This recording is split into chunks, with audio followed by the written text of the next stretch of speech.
पहले मैं उन तमाम दोस्तों का दिल से शुक्रिया अदा करना चाहता हूं जो हर महीने 1000 सब्सक्राइबर्स के चैलेंज में हमारा साथ दे रहे हैं।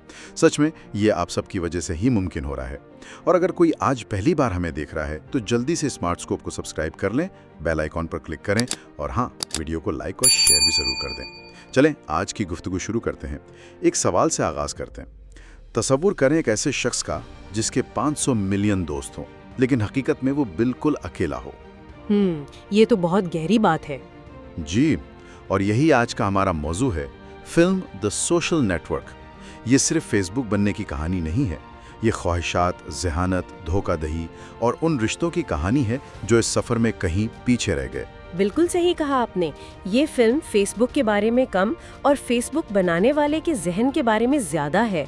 और ये जहन, जैसा कि फिल्म हमें दिखाती है, किसी अजीम विजन से नहीं बल्कि एक बहुत ही ज़ाती और तल्ख लम्हे से पैदा हुआ था। बिल्कुल। कहानी 2003 हार्वर्ड यूनिवर्सिटी से शुरू होती है। एक नौजवान है, मार्क ज़करबर्ग, बहुत ज़हीन लेकिन सोशल स्किल्स में थोड़ा कमज़ोर। और उसका अपनी गर्लफ्रेंड एरिका एल्ब्राइट से ब्रेकअप हो जाता है। और वो जो ब्रेकअप का सीन है ना, वो पूरी फिल्म की बुनियाद है। मार्क का गुस्सा, उसकी बेचैनी और फिर एरिका का वो मशहूर जुमला कि तुम कामयाब तो हो जाओगे लेकिन लड़कियां तुम्हें इसलिए पसंद नहीं करेंगी क्योंकि तुम एक बेवकूफ़ हो। ये बात उसे लग जाती है, बहुत बुरी तरह लगती है। वो गुस्से और नशे में वापस अपने हॉस्टल आता है और क्या करता है? एक वेबसाइट बनाता है, फेस स्मैश। जी, और यहाँ जो दिलचस्प बात है ना, वो ये नहीं कि उसने वेबसाइट बनाई। दिलचस्प बात उस वेबसाइट का मकसद है। उसका मकसद लोगों को जोड़ना नहीं था बल्कि उनका मुवाजना करना था, उनको रेटिंग देनी थी। यानी एक तरह से लोगों पर फैसला सुनाना। बिल्कुल। तो कह सकते हैं कि फेसबुक का जो बुनियादी डीएनए है ना, वो उसी रात गुस्से और इंतकाम के जज्बे से लिखा गया था। ये एक तरह का हादसाती प्रूफ ऑफ कॉन्सेप्ट बन गया। वो तो सिर्फ अपनी बर्तरी साबित करना चाहता था, लेकिन उसने अनजाने में ये दिखा दिया कि लोग तो दूसरों की जिंदगियों में झांकने के लिए बेताब हैं। सही कहा। और इसी हरकत की वजह से वो कैंपस के एलीट ग्रुप की नजर में आ जाता है, विंकलवॉस जुड़वा भाई और दिव्या नरेंद्रा। और वो इसके पास एक आइडिया लेकर आते हैं, हार्वर्ड कनेक्शन नामी एक डेटिंग साइट का। यहां से फिल्म का पहला बड़ा तनाज़ा शुरू होता है। क्या ये आइडिया की चोरी थी? ये एक बहुत बड़ा सवाल है। मार्क उनकी पेशकश मान तो लेता है, हाँ, लेकिन खुफिया तौर पर वो अपने दोस्त एडवर्डो सेवेरिन से $1000 लेता है और अपने आइडिया पर काम शुरू कर देता है, दी फेसबुक। और यही फिल्म का पहला सबक आता है। आइडियाज सस्ते हैं, अमल दरामद ही सब कुछ है।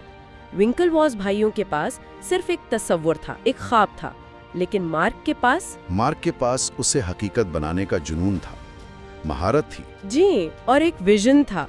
जैसा कि फिल्म में वो कहता है, अगर तुम लोगों ने फेसबुक इजाद की होती तो तुम लोगों ने फेसबुक इजाद की होती। ये सिर्फ तकब्बुर नहीं था, ये उस हकीकत की तरफ इशारा था कि सोचने और कर गुजरने में एक बहुत बड़ा फर्क है। तो दी फेसबुक लॉन्च हो जाती है और मतलब एक धमाके की तरह फैलती है, पहले हार्वर्ड में, फिर दूसरी यूनिवर्सिटीज़ में। लेकिन जैसे ही कामयाबी आती है ना, दोस्ती में पहली दरार भी नजर आने लगती है। जी, एडवर्डो सेवेरिन, जो उसका वाहिद दोस्त और पहला इन्वेस्टर था, वो अब पैसा कमाने का सोचता है। वो इश्तिहारात की बात करता है। और मार्क का जवाब, वो बहुत कुछ बता देता है। वो ये नहीं कहता कि ये बुरा बिजनेस आइडिया है, वो कहता है ये कूल नहीं है। ये तो नजरियाती फर्क हो गया। बिल्कुल।